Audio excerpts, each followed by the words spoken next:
Muy buenas noches, magistrado Radar Coronado Romero, facilitador de esta interesante asignatura, Teoría del Derecho.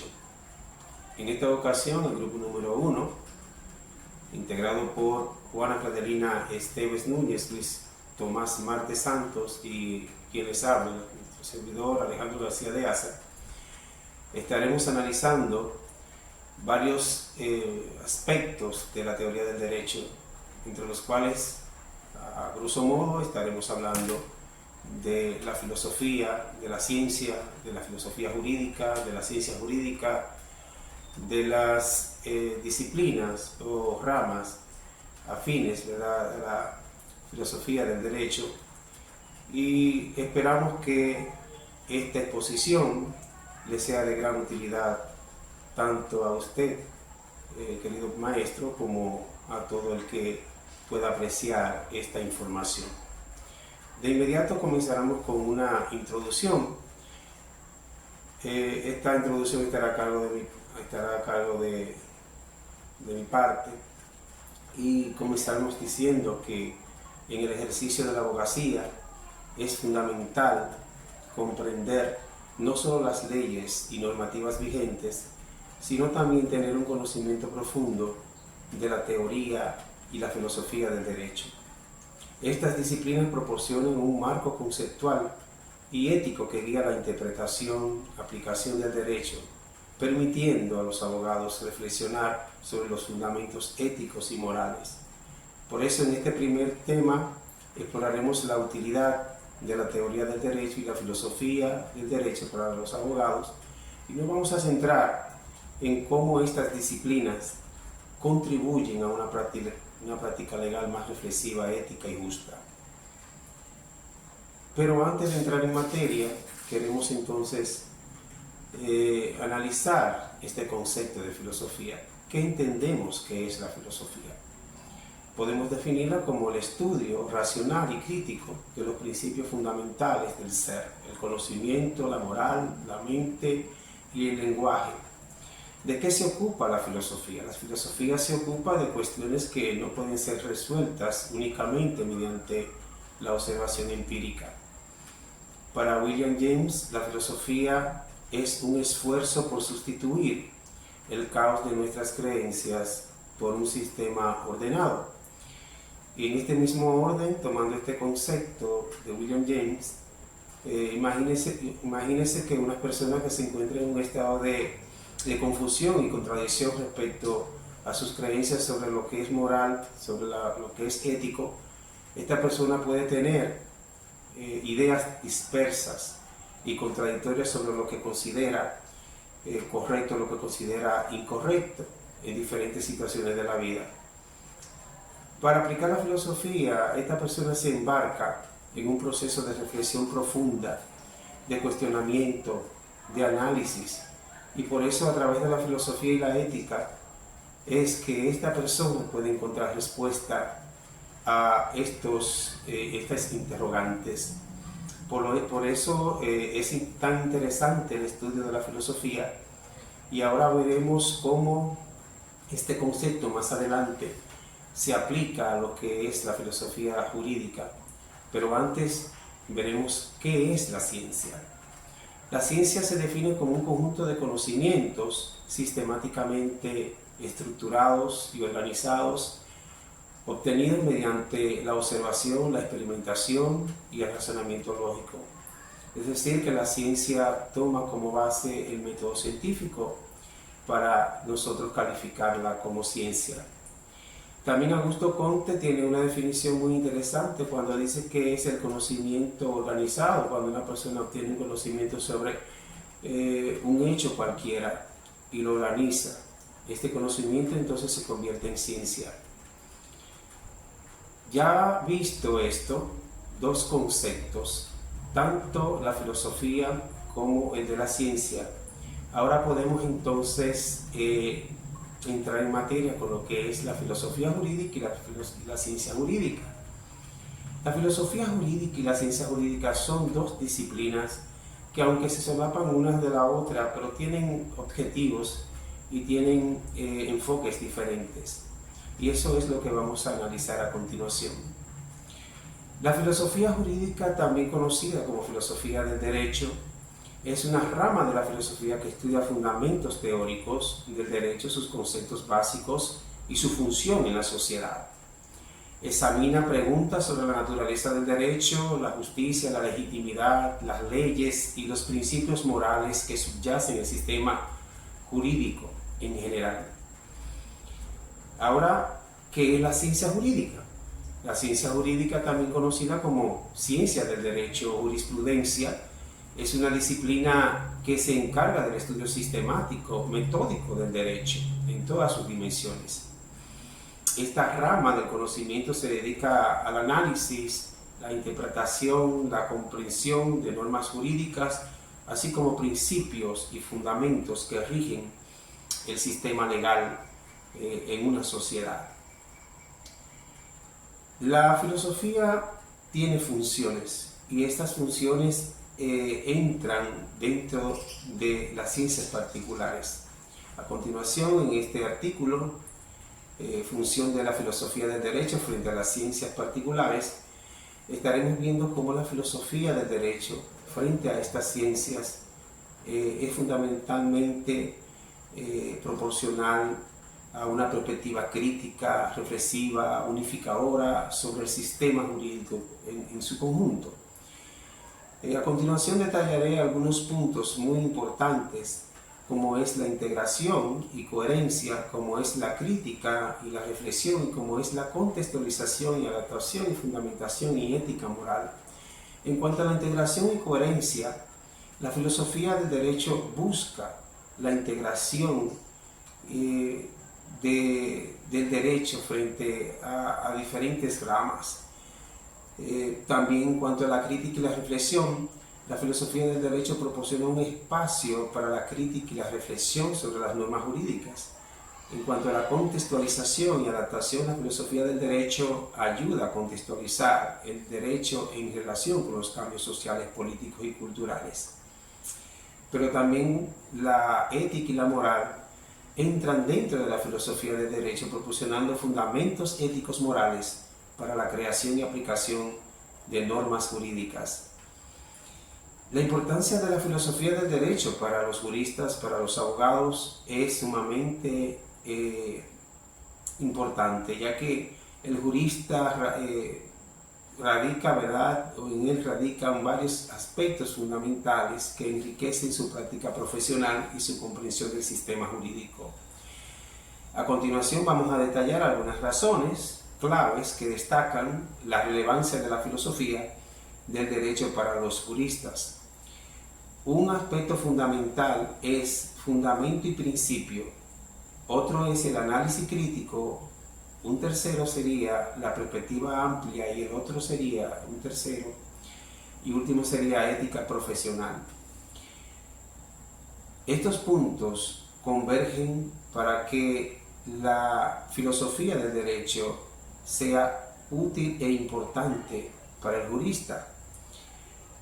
En relación al tema 2, sobre la misión, el contenido y el método de la filosofía, aquí se abordan conceptos como es la misión, como es el contenido y el método de la filosofía del derecho, destacando su influencia en la vida social y en la actividad del Estado, así como la importancia de la ontología y la axiología jurídica. Pero, ¿qué es la ontología jurídica y la axiología jurídica?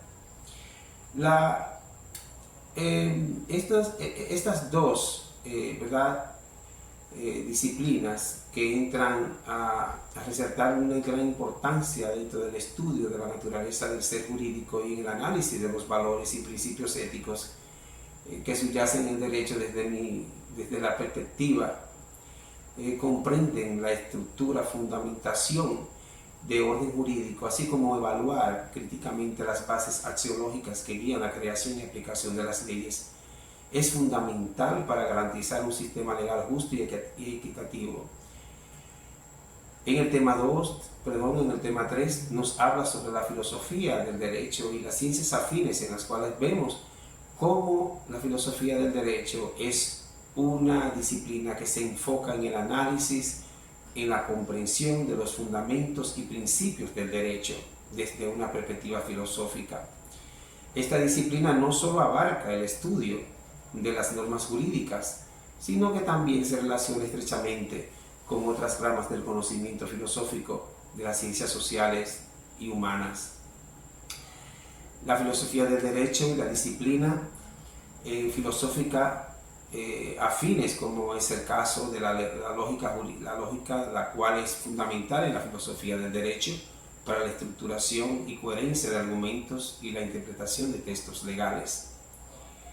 La última pregunta que nos hace el maestro en estos capítulos, desde el 1 hasta el 3, es que si tiene utilidad para el abogado la teoría del derecho y la filosofía del derecho.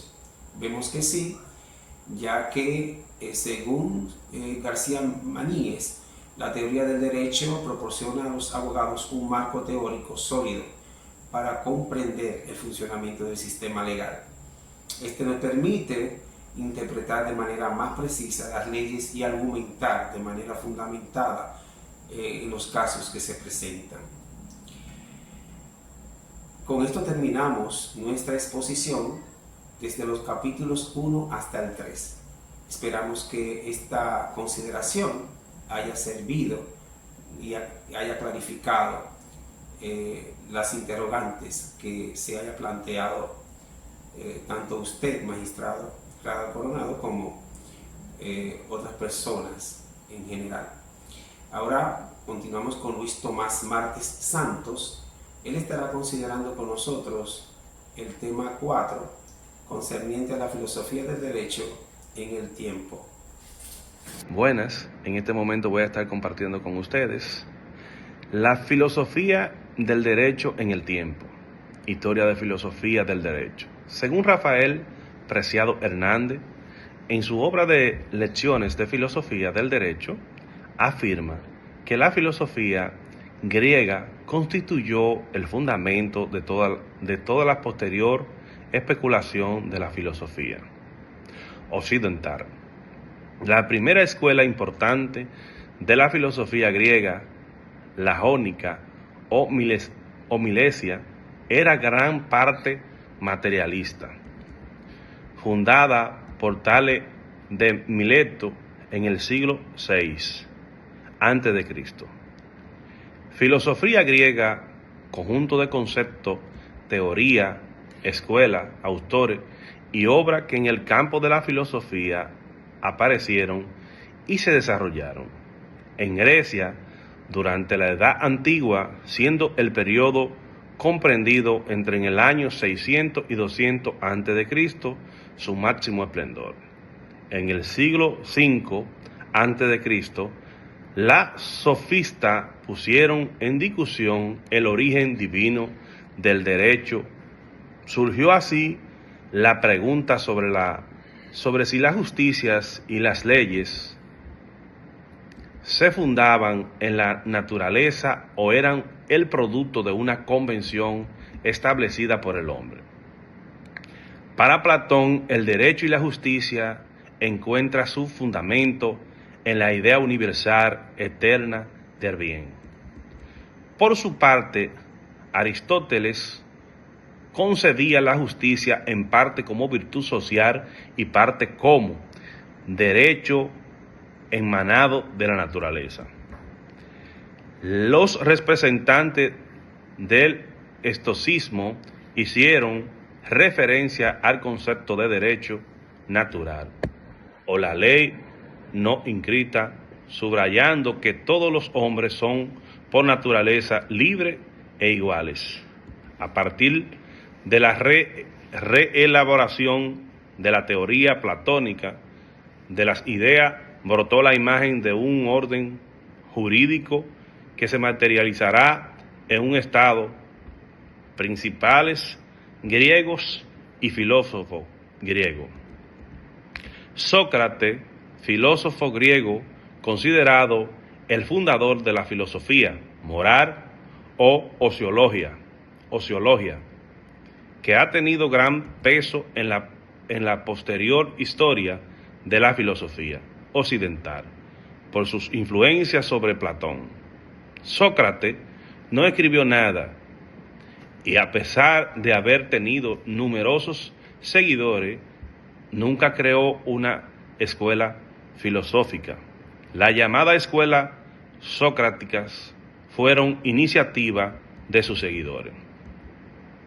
Platón, filósofo griego, uno de los pensadores más originales, influyente en toda la historia de la filosofía occidental.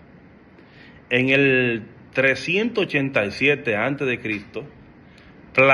Platón fundó en Atenas la Academia, institución a menudo considerada como la primera universidad europea. Ofrecía un amplio plan de estudio que incluía materias como astronomía, biología, matemática, teoría política y filosofía. Aristóteles fue su alumno más destacado.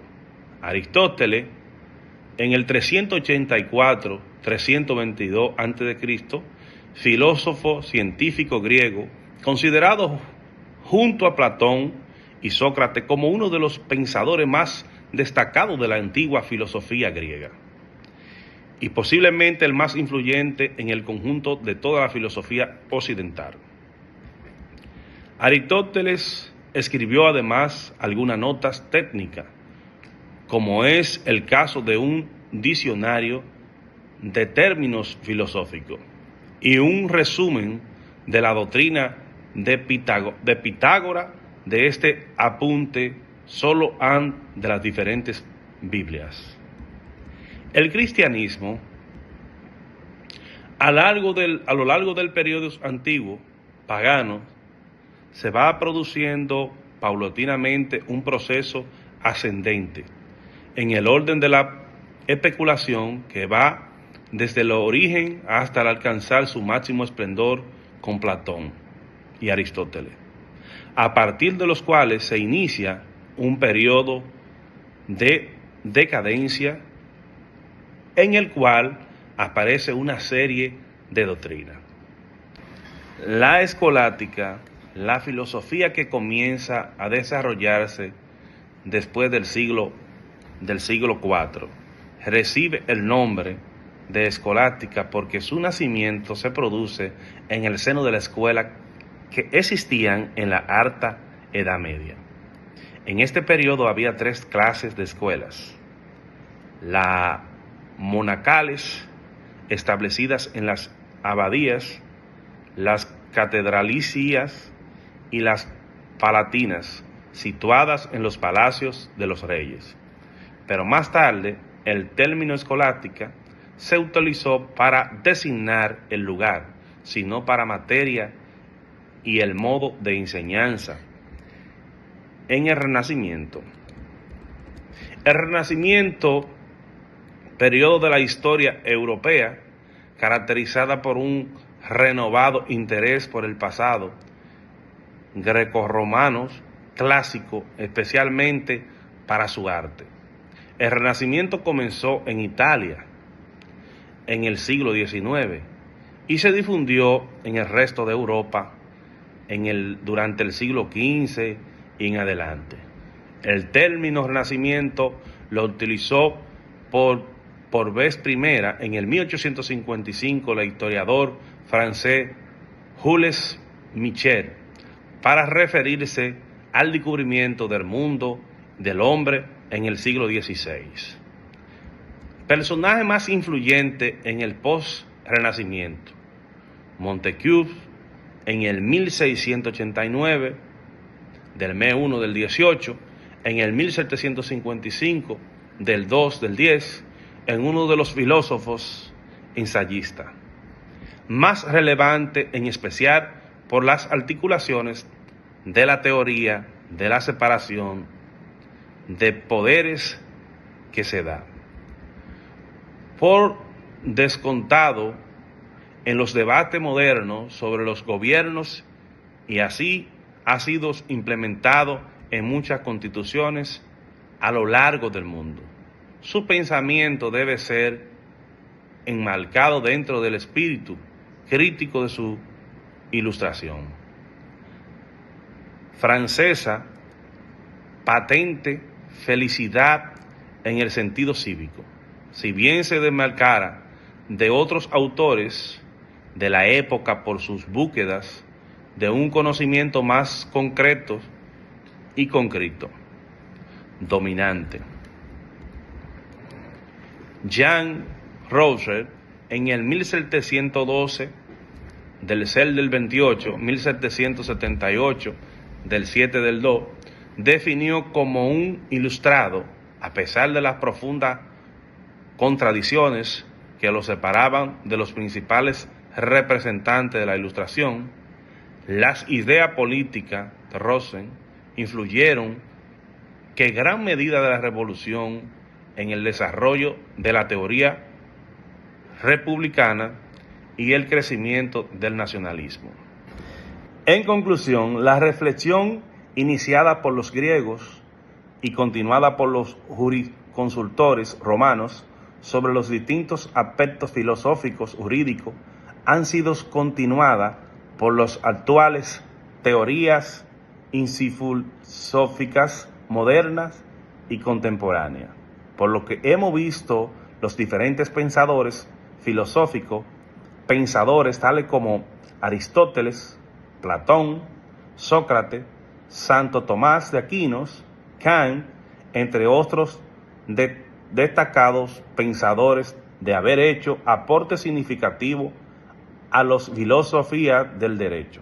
Podemos decir que la filosofía del derecho está dividida entre dos grandes pensamientos: el innaturalismo o derecho natural y derecho positivo, por lo que el innaturalismo es una teoría ética jurídica y defiende la existencia de derecho del hombre fundado o determinado en la naturaleza humana, universales, anteriores y superiores o independientes al ordenamiento jurídico positivo y al derecho fundado en la costumbre o derecho consuetudinario, fuente de derecho, y mientras que el derecho positivo es el conjunto de normas jurídicas escritas por su soberanía, esto es, toda la creación jurídica del órgano estatal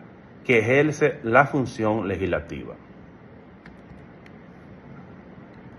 Bueno, hasta aquí mi intervención. Muchas gracias por darme la oportunidad. Buenas tardes.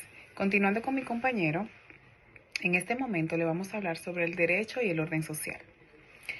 El tema del derecho y el orden social aborda la relación entre las normas jurídicas, estructura y funcionamiento de la sociedad. Se trata de comprender cómo el derecho contribuye a mantener la cohesión social y resolver conflictos y promover la justicia. A continuación, le voy a desarrollar algunos aspectos claves de este tema.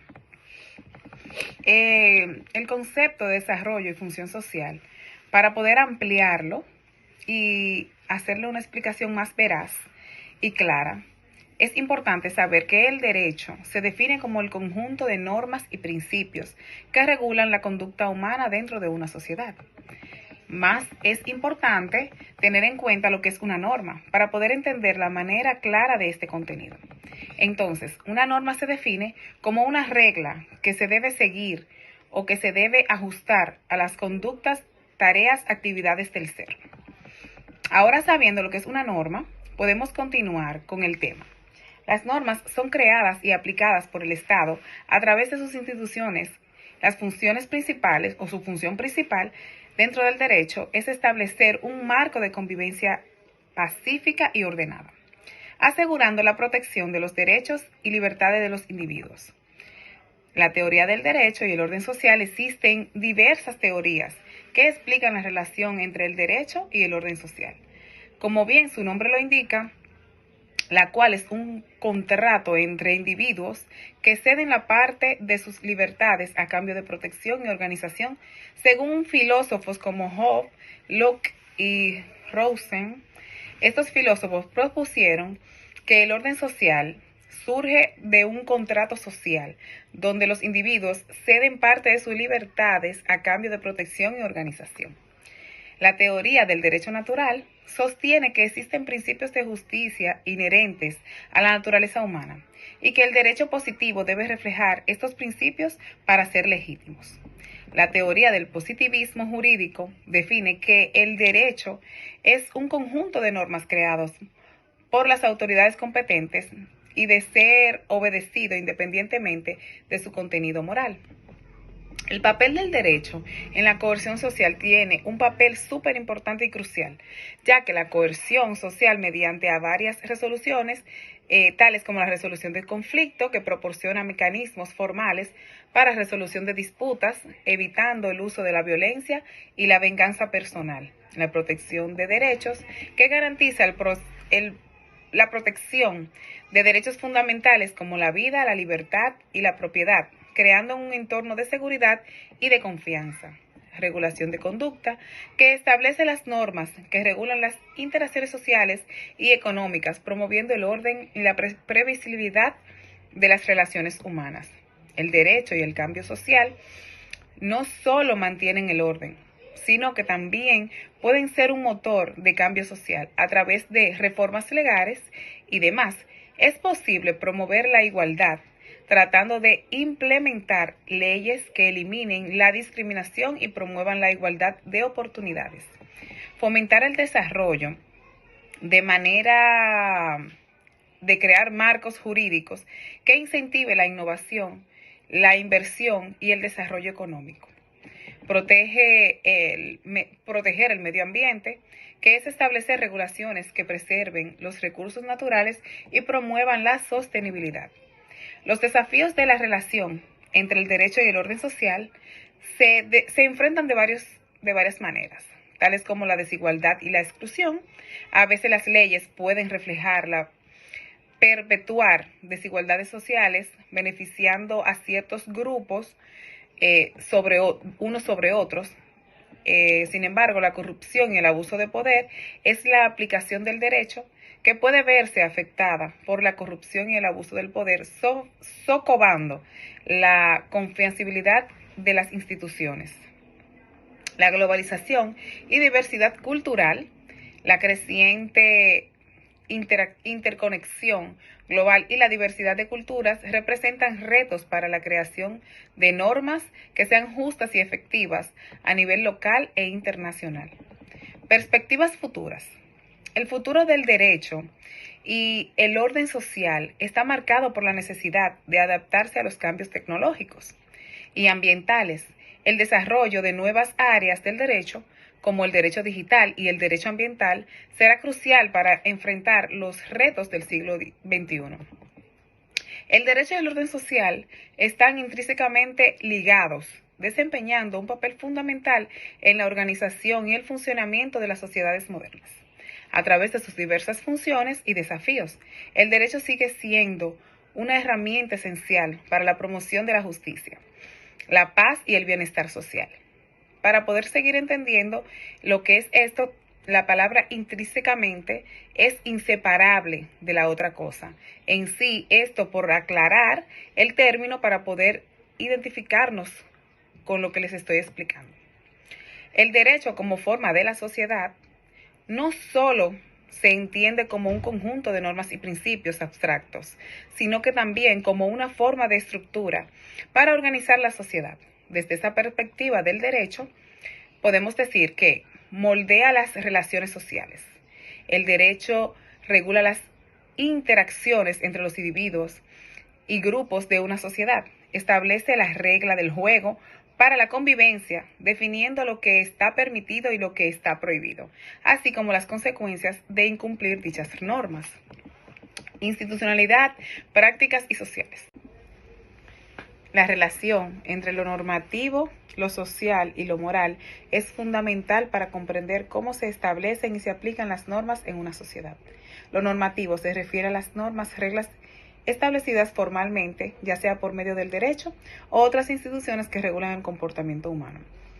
Lo social se refiere al contexto en el que estas normas operan, incluyendo las estructuras sociales, las relaciones interpersonales y las dinámicas culturales. Lo moral, por otro lado, se refiere a los principios y valores fundamentales que se guían por el comportamiento humano. y que a menudo se consideran independientemente de las leyes normativas específicas. Las normas pueden derivarse o ser consideradas como morales o pueden ser prácticas o culturales.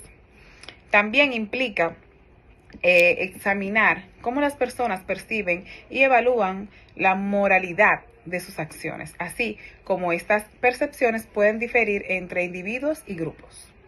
En este sentido, existe una necesidad de estudiar los criterios racionales que rigen una conducta humana, es decir, los principios y normas que las personas utilizan para tomar decisiones y justificar sus acciones.